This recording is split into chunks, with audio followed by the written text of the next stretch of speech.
அதிமுகங்கிற கட்சி தமிழ்நாட்டுக்கு எவ்வளவு தேவையான கட்சியா இருக்கு, இல்ல அவங்களுடைய கொள்கைகள்லாம் சரியில்லை சார், இல்ல சில விஷயங்கள்ல எங்களுக்கு மாற்று கருத்து இருக்கு சார், விமர்சனம் இருக்கு அப்படின்னா எது இருந்தாலும் நீங்க சொல்லலாம். அதிமுக பொறுத்த வரைக்கும் அந்த கட்சி வந்து ஒரு 2021 வரைக்கும் ரொம்ப ஒரு பலமுடைய கட்சியா இருந்தது. இப்போ இன்றைய தேதிக்கு அந்த கட்சியில் பலம் வந்து இழந்து விட்டது.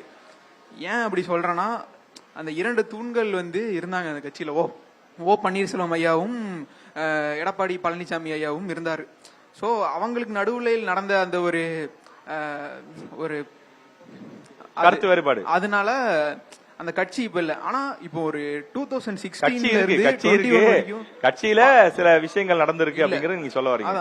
இப்போ 2016 இருந்து 21 வரைக்கும் நீங்க பாத்தீங்கன்னா, அந்த டைம்ல வந்து முதலமைச்சர் ஜெயலலிதா அம்மா அவர்கள் இறந்து விட்டார்கள். அந்த டைம் வந்துட்டு அந்த கட்சி வந்து உண்மையாகவே சரிந்திருக்க வேண்டியது.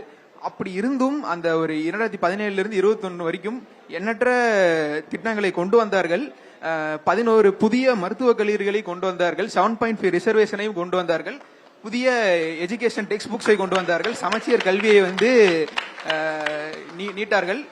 நீட் கோச்சிங்க்கு வந்து கவர்மெண்ட் ஸ்கூல்லேயே கோச்சிங் கொடுக்க ட்ரை செய்தார்கள். ஸோ இவ்வளவும் அவங்க ட்ரை பண்ணாங்க. பட் அந்த கோவிட் டைம்ல வந்து அவங்களால ஒரு சின்ன ஸ்டெபிலிட்டி கொடுக்க முடியல.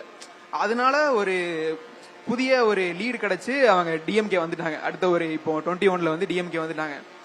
இப்போ நான் என்ன நினைக்கிறேன் அப்படின்னா, ஏடிஎம்கே ஒரு எக்ஸ்பீரியன்ஸ்டு ஒரு பார்ட்டி.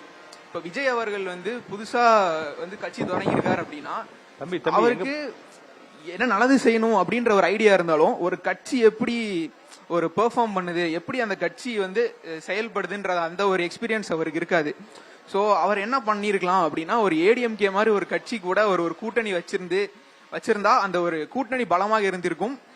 இன்று அவர் பேசி இனி அந்த கட்சியில இருந்து இப்ப சப்போஸ் ஏடிஎம்கே அடுத்த 2026ல வந்து ஏடிஎம்கே விஜய் கூட்டணி வந்து ஆட்சிக்கு வருது அப்படின்னா, 5 வருஷம் அவர் வந்து துணை முதல்வராகவோ இல்ல ஏதாவது ஒரு மினிஸ்டராகவோ அவர் இருப்பார்.